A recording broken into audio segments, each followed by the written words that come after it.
بسم اللہ الرحمن الرحیم۔ السلام علیکم ناظرین، حاضر خدمت ہے آپ کا میزبان عبدالقدوس راولپنڈی اسلام آباد کی تازہ ترین اپڈیٹس کے ساتھ۔ ناظرین، فیض حمید فیز 2 کیس کے حوالے سے وفاقی وزیر دفاع خواجہ محمد آصف اور نون لیگ کے ساتھ خصوصی تعلقات رکھنے والے سینئر صحافی زاہد گشکوری نے جو 2 دھماکے کیے ہیں، ابھی ان کی بعض گشت ختم نہیں ہوئی تھی کہ اسلام آباد سے ہی ایک اور سینئر ڈیفنس جرنلسٹ اور دفاعی تجزیہ کار احمد منصور نے بھی ایک نیا دھماکہ کر دیا ہے۔ ان 3 واقعات نے جو نیا پینڈورا باکس کھول دیا ہے، اس حوالے سے ہم نے ایک ریسرچ رپورٹ تیار کی ہے جو ایکسکلوسیولی آج کی اس ویڈیو میں ہم شامل کرنے جا رہے ہیں۔ خواجہ آصف اور زاہد گشکوری نے اس پنجابی ضرب المثل والا کام کیا ہے کہ روندی یارا نو لے لے نا پراواں دا۔ کچھ اس واردات کا پردہ چاک احمد منصور نے کیا ہے، لیکن پوری تفصیل آج ہم آپ کے ساتھ شیئر کرنے جا رہے ہیں کہ فیض حمید فیز 2 کیس میں میاں نواز شریف اب مزید کون کون سے طاقتور لوگوں کو رگڑا لگوانا چاہتے ہیں، اور اس حوالے سے ان کا یہ موقف جناب ابصار عالم سمیت نون لیگ کا سوشل میڈیا پہلے ہی سامنے لا چکا ہے کہ اگر کارروائی کرنی ہے تو ان ججوں اور جرنیلوں کے خلاف بھی ایکشن لیا جائے جنہوں نے نواز شریف حکومت کو ڈی سٹیبلائز کیا، اور اگر مذکورہ ججوں اور جرنیلوں کے خلاف کارروائی نہیں کی جاتی تو پھر صرف عمران خان کو پابند سلاسل رکھنے یا سزا دلوانے سے نواز شریف کو کوئی دلچسپی نہیں۔ ناظرین کرام، انصار عباسی، خواجہ آصف اور زاہد گشکوری خبر دے رہے ہیں، مطالبے کر رہے ہیں، لیکن نام نہیں لے رہے کہ فیض حمید فیز 2 کیس کے بڑے ملزمان یا بڑے سہولت کاران کون سے جج اور کون سے جرنیل ہیں۔ لیکن آج ہم پہلی بار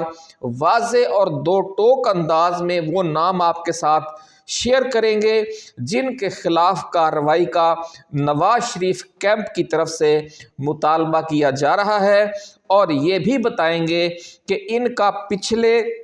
10-11 برسوں کے دوران کیا کردار رہا، اور سب سے بڑھ کر یہ نقطہ بھی زیر بحث لائیں گے کہ کیا میاں نواز شریف نے یہ مطالبہ کر کے کوئی بہت بڑا اسٹریٹجک بلنڈر تو نہیں کر دیا، اور کہیں بھیڑوں کے چھتے میں ہاتھ تو نہیں ڈال دیا، اور خواجہ آصف نے عمران خان کی اقتدار میں واپسی کے حوالے سے ڈیپ اسٹیبلشمنٹ کی جس ممکنہ تازہ ترین گیم کی طرف اشارہ کیا ہے، سیالکوٹ میں گفتگو کرتے ہوئے کیا نواز شریف کو اپنے نئے ہدف پر خطرناک حملے کا کوئی نیا خمیازہ بھگتنا پڑ سکتا ہے، اور اسی خدشے کی وجہ سے خواجہ آصف نے جو گفتگو کی ہے وہ ابھی ہم آپ کے ساتھ شیئر کریں گے۔ کیا اس طریقے سے جو عمران خان کی کہانی کو مکمل ختم کرنے کی کوشش کی جا رہی ہے، اس مکمل ختم کرنے کے چکر میں کیا جلد اقتدار میں واپسی کا خود ہی راستہ تو نہیں ہموار کر دیا نواز شریف نے؟ یہ سوالات آپ کو از خود جواب مل جائیں گے جب یہ ویڈیو آپ پوری سنیں گے۔ ناظرین کرام، نواز شریف کے نئے ہدف میں جنرل قمر جاوید باجوہ، جنرل راحیل شریف، lieutenant general retired Rizwan Akhtar, سابق چیف جسٹس ثاقب نثار، سابق چیف جسٹس عمر عطا بندیال اور جسٹس ریٹائرڈ اعجاز الاحسن سمیت کون کون سے جج اور جرنیل کیوں ملوث ہیں، کیوں شامل ہیں، مبینہ طور پر ملوث ہیں، یہ ساری تفصیل آج کی ویڈیو میں ہم شیئر کریں گے۔ لیکن انتہائی چونکا دینے والی ڈیٹیل میں جانے سے پہلے ہم اپنے نئے آنے والے ناظرین کو یاد دلانا چاہتے ہیں کہ یہ چینل آپ کا اپنا ہے، اس لیے جن دوستوں نے ابھی تک اسے سبسکرائب نہیں کیا وہ اسے سبسکرائب کر کے گھنٹی کا نشان ضرور دبا دیں تاکہ ہماری نئی آنے والی ایسی ہی ایکسکلوسیو اور ریسرچ بیسڈ ویڈیوز آپ کو بر وقت ملتی رہیں، اور کوئی اہم ویڈیو آپ کی نظروں میں آنے سے رہ نہ جائے۔ ناظرین، اگر آپ کو ہماری یہ ویڈیو پسند آئے یا ہماری ٹائم لائن پر موجود کوئی اور ویڈیو آپ کو اچھی لگے تو آپ نے اسے شیئر ضرور کرنا ہے اپنے دوستوں کے ساتھ، کیونکہ اسی طرح سے ہم چراغ سے چراغ جلا کر ہی مین اسٹریم میڈیا جو بکاؤ میڈیا ہے اس کے پھیلائے ہوئے مایوسی، نا امیدی اور خوف کے اندھیروں کو دور کر سکتے ہیں۔ ناظرین کرام، وفاقی وزیر دفاع خواجہ آصف نے ہفتے کی رات سیالکوٹ میں میڈیا سے گفتگو کے دوران جو آن دا ریکارڈ اور آف دا ریکارڈ دھماکے کیے، جو نیا کٹا کھولا ہے، اس کی تفصیل میں جانے سے پہلے نون لیگ کے انتہائی قریبی سمجھے جانے والے اسلام آباد کے سینئر صحافی زاہد گشکوری کا سوشل میڈیا ایپ ایکس پر تازہ ترین ٹویٹ آپ کی خدمت میں ہم پیش کرنا چاہتے ہیں، جس سے آپ کو یہ اندازہ لگانے میں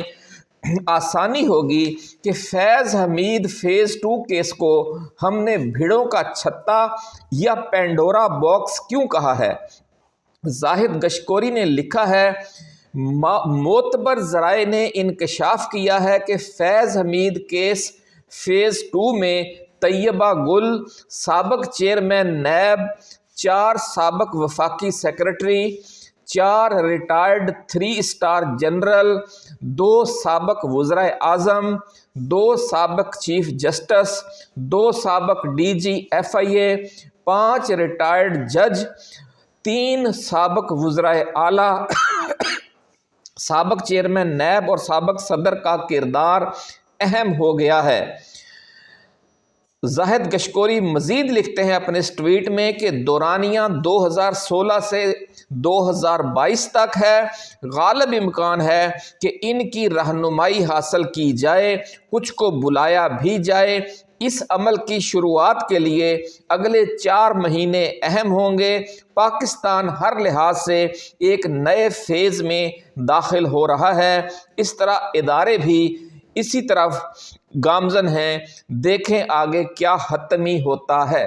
یعنی وہ اپنی طرف سے خبر بھی دے رہے ہیں، جو فگرز دے رہے ہیں وہ مختلف شخصیات کی، اور اپنی طرف سے مشورہ بھی دے رہے ہیں، کیونکہ پھونک پھونک کر ہر کوئی قدم رکھتا ہے، نام بھی نہیں لینا چاہتا اور کام بھی بتا رہا ہے۔ ناظرین کرام،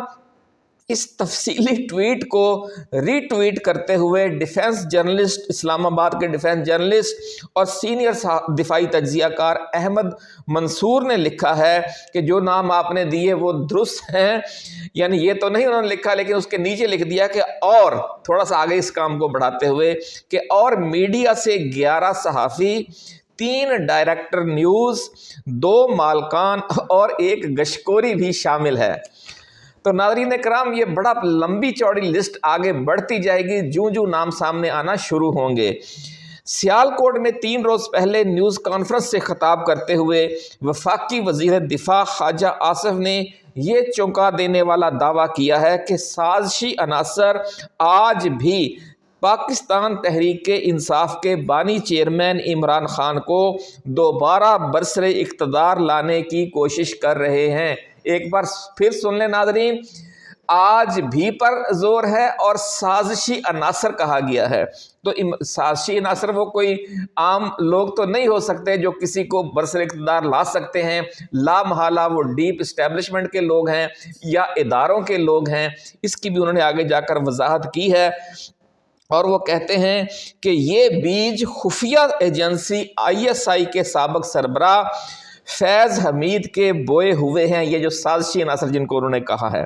خواجہ آصف نے اس پریس کانفرنس میں فیض حمید کے عمران خان پروجیکٹ کی بڑی لمبی چوڑی تفصیل بھی بیان کی اور کہا کہ اس سارے پروجیکٹ کے پیچھے اور بھی شخصیات کام کرتی رہیں، لیکن جب اس پر مکمل عمل درآمد شروع ہوا اور نواز شریف پر سپریم کورٹ میں مقدمہ چلا، الزامات لگائے گئے اور نواز شریف کو وزارت عظمیٰ سے الگ کیا گیا، تو ان دنوں اس پروجیکٹ کے انچارج فیض حمید تھے۔ لیکن ابھی ہم حقائق کی روشنی میں آپ کو بتائیں گے کہ یہ سارا ملبہ جو ہے وہ فیض حمید پر ڈالنے کا کسی دنیا کی عدالت میں یہ کوئی طریقہ نہیں ہوگا اگر اس پینڈورا باکس کو کھولا گیا، کیونکہ اس میں پھر جو نام آ رہے ہیں وہ بڑا ٹیکنیکل ایشوز میں پیدا ہو جاتا ہے کہ آپ صرف فیض حمید کو اس میں رگڑا نہیں لگا سکتے، کچھ اور طاقتوروں کو بھی قربانی کا بکرا بنانا پڑے گا۔ ناظرین، اب چلتے ہیں ان ناموں کی طرف جن کو میاں نواز شریف کٹہرے میں لانا تو چاہتے ہیں، لیکن یہ نام ایسے طاقتور ہیں کہ وہ یہ نام اگر لیتے ہیں تو پورے ملک میں ایک بھونچال آ جائے گا۔ پنجابی میں ہم اسے بھونڈوں کی کھکھر، اردو میں بھیڑوں کا چھتا اور انگریزی میں پینڈورا باکس کہہ سکتے ہیں۔ پہلے اس فہرست میں شامل تمام نام سن لیں جن کو نواز شریف کیمپ پروجیکٹ عمران خان کا کلیدی کردار سمجھتا ہے، اور پھر ان میں سے ہم آپ کو ان 8-10 ناموں کی خصوصی نشاندہی بھی کریں گے جن کو خاص طور پر کٹہرے میں لانے کی سوچ تو ہے، حوصلہ نہیں پڑ رہا۔ کیا شریف خاندان واقعی اتنا طاقتور ہے کہ وہ ایک ساتھ اتنے طاقتور ناموں پر ہاتھ ڈال سکتا ہے، یا یہ سارے نام محض دباؤ بڑھانے کا حربہ ہیں اور چند خاص ناموں کو صرف نشان عبرت بنانے کے لیے میاں نواز شریف کو فیض حمید جیسے قربانی کے چند بکرے درکار ہیں تاکہ شریف خاندان کی سسٹم پر دھاک بیٹھ جائے اور آئندہ کوئی جج یا جرنیل ان کے مطلق اقتدار یعنی ایبسولوٹ پاور کو کمزور کرنے کی کسی نئی سازش میں شامل نہ ہو۔ پہلے ناموں کی مکمل فہرست سن لیں کہ پچھلے 10-12 سالوں میں پروجیکٹ عمران خان کے ساتھ نون لیگ کون کون سے نام نتھی کرتی رہی ہے، پھر آگے چلیں گے۔ اس فہرست میں ناظرین 2 آرمی چیف شامل ہیں، نمبر 1 جنرل راحیل شریف اور number 2 general Qamar Javed Bajwa. 4 ISI chief اس فہرست میں شامل ہیں، number 1 lieutenant general retired Shuja Pasha, number 2 lieutenant general retired Zaheer ul-Islam, number 3 lieutenant general retired Rizwan Akhtar اور number 4 lieutenant general retired Faiz Hameed. 4-5 سابق چیف جسٹس آف پاکستان ہیں اور کم و بیش اتنے ہی ریٹائرڈ جج صاحبان ہیں سپریم کورٹ کے جو اس مبینہ فہرست میں شامل ہیں۔ ان میں اہم نام یہ ہیں ناظرین: سابق چیف جسٹس ثاقب نثار، سابق چیف جسٹس آصف سعید کھوسہ، سابق چیف جسٹس گلزار احمد، سابق چیف جسٹس عمر عطا بندیال، اور جو justice retired Ijaz ul Ahsan, justice retired اعجاز افضل خان، جسٹس ریٹائرڈ شیخ عصمت سعید، جسٹس ریٹائرڈ منصور علی شاہ، جسٹس ریٹائرڈ اطہر من اللہ، اور موجودہ جو جسٹس ہیں جسٹس منیب اختر، جسٹس عائشہ ملک۔ ناظرین اکرام، ان ناموں میں سب سے خطرناک نام جو ریٹائرمنٹ کے باوجود ابھی تک طاقتور ہیں وہ سابق army chief general Raheel Sharif اور سابق ISI chief lieutenant general retired Shuja Pasha ہیں۔ راحیل شریف سعودی عرب کی انٹرنیشنل اسلامک فورس کے سربراہ ہونے کے ناطے ولی عہد شہزادہ محمد بن سلمان کے بہت قریب ہیں، اور شجاع پاشا متحدہ عرب امارات کے عسکری مشیر رہنے کی وجہ سے امارات کے صدر محمد بن زائد کے قریب ہیں۔ اس لیے شریف خاندان چاہتے ہوئے بھی یہ 2 نام نہیں لے سکتا۔ شریف خاندان اور ان کے ترجمان الزام لگاتے ہیں کہ عمران خان پروجیکٹ 30 اکتوبر 2011 کے لاہور کے مشہور مینار پاکستان جلسے سے شجاع پاشا نے شروع کروایا۔ اس وقت آرمی چیف اشفاق پرویز کیانی تھے۔ شریف خاندان کیانی کا نام نہیں لیتا۔ سوال یہ پیدا ہوتا ہے کہ کیا کوئی ISI چیف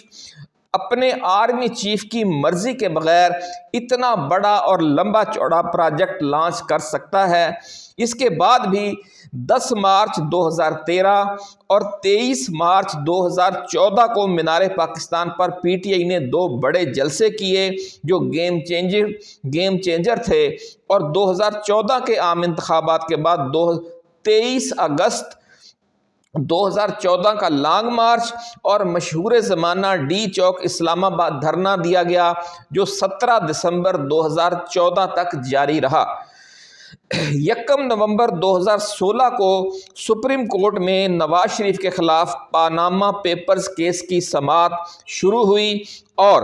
6 نومبر 2016 کو مشہور زمانہ ڈان لیکس اسکینڈل سامنے آیا جس کی وجہ سے ملبہ پرویز رشید اور مریم نواز پر ڈالا گیا۔ ناظرین، مذکورہ بالا تمام واقعات جو ابھی ہم نے ذکر کیے ہیں فیض حمید کے پاور میں آنے سے پہلے کے ہیں، کیونکہ فیض حمید نے ISI میں میجر جنرل کی حیثیت سے بطور DGC اپنے کیریئر کا آغاز جنوری 2017 سے کیا اور پھر جون 2019 میں DGISI بننے تک وہ بطور DGC خدمات انجام دیتے رہے۔ یہاں یہ سوال پیدا ہوتا ہے ناظرین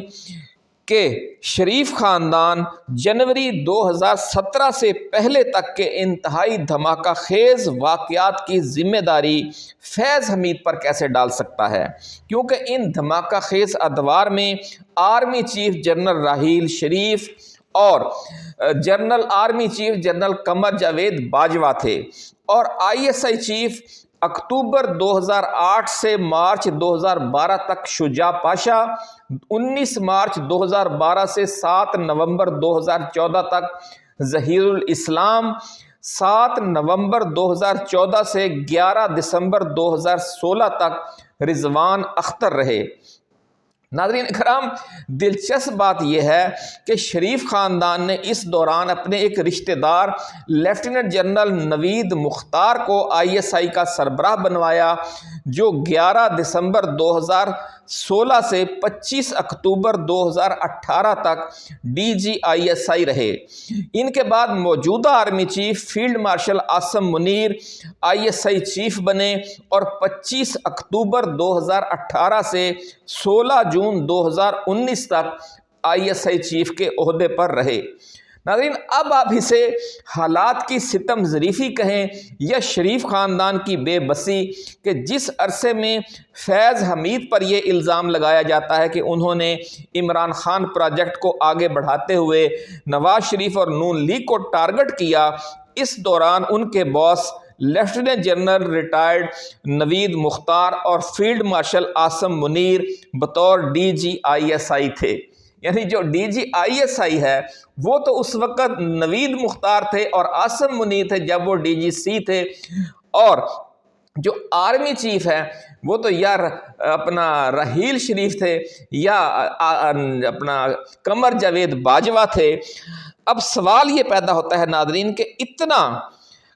ہائی لیول پروجیکٹ اپنے ISI چیف اور اپنے آرمی چیف کی مرضی و منشا کے بغیر اتنا ہائی لیول پروجیکٹ کیسے وہ چلا سکتے تھے کہ جس میں سپریم کورٹ آف پاکستان اور نیب جیسے قومی و ریاستی اداروں کو بھی استعمال کیا جانا ہو۔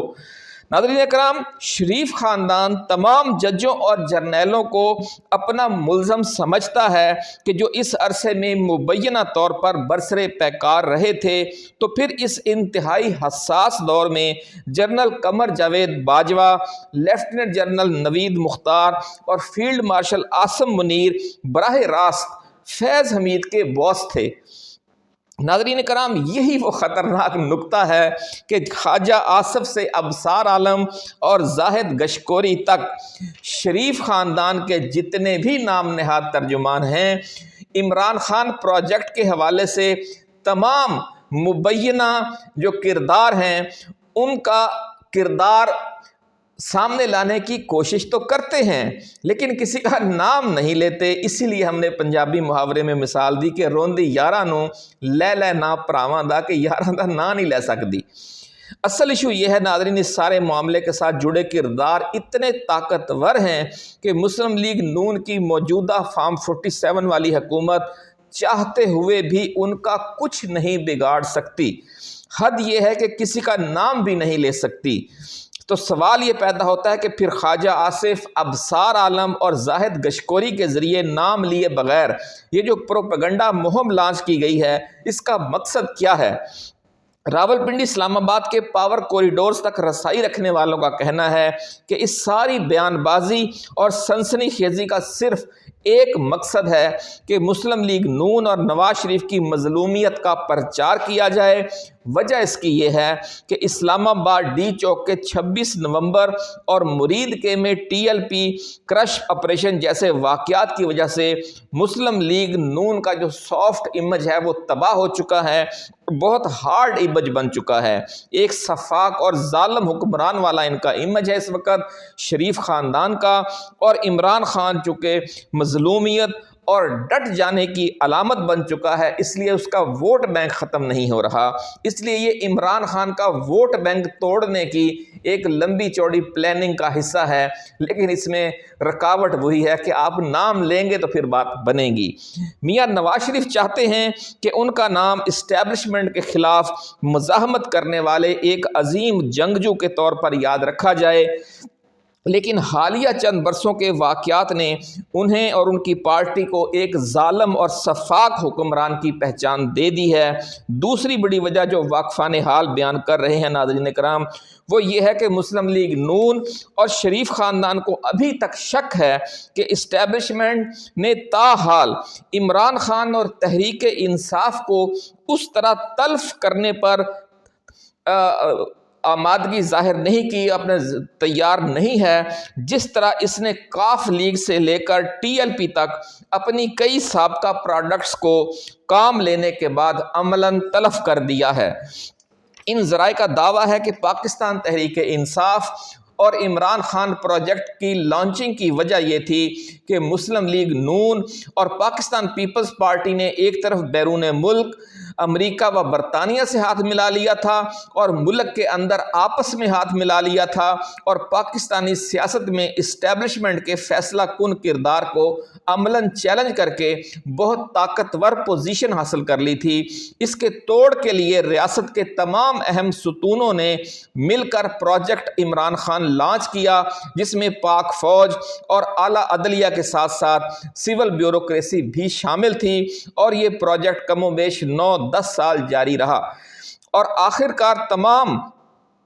آخرکار صدر بائیڈن کے شدید دباؤ کی وجہ سے جنرل قمر جاوید باجوہ، جنرل فیض حمید اور جنرل عاصم منیر سمیت جو اس وقت کی عدلیہ تھی اور جو اس وقت کی پاک فوج تھی، انہوں نے مل کر یو ٹرن لیا اور عمران خان کو اقتدار سے باہر کر کے واپس نون لیگ اور پیپلز پارٹی کو اقتدار میں لایا گیا۔ شریف خاندان کو ناظرین شک ہے کہ اسٹیبلشمنٹ عمران خان اور تحریک انصاف کو تلف کرنے میں خود بھی دلچسپی نہیں رکھتی، اور منصوبے کے تحت وقفے سے PTI اور عمران خان کو بھی اقتدار میں لاتے رہنا چاہتی ہے، تاکہ مسلم لیگ نون اور پیپلز پارٹی دوبارہ ویسی طاقت نہ پکڑ جائیں کہ آپس میں مل کر امریکی و برطانوی سرپرستی میں ایک بار پھر اسٹیبلشمنٹ کو ہی پڑ جائیں، جس طرح کہ یہ 2010 کے یعنی پرویز مشرف کے آخری زمانے میں ہو چکا ہے۔ ناظرین کرام، یہی وجہ ہے کہ سیالکوٹ والی پریس کانفرنس میں خواجہ آصف نے نام لیے بغیر یہ کہا ہے کہ فیض حمید کے لگائے ہوئے بیج ابھی تک موجود ہیں اور سازشی عناصر ایک بار پھر عمران خان کو واپس اقتدار میں لانے کی کوشش کر رہے ہیں۔ ہو سکتا ہے کہ ان سازشی عناصر کو کامیابی ہونے میں ناظرین کرام کچھ وقت لگ جاتا ہے۔ یہاں پر ہم سازشی عناصر انورٹڈ کاماز میں کہہ رہے ہیں کہ بقول نون لیگ سازشی عناصر، وگرنہ اصل میں وہ ڈیپ اسٹیبلشمنٹ ہے جو ساری اس کہانی میں نظر آ رہا ہے۔ ناظرین، ہو سکتا تھا کہ یہ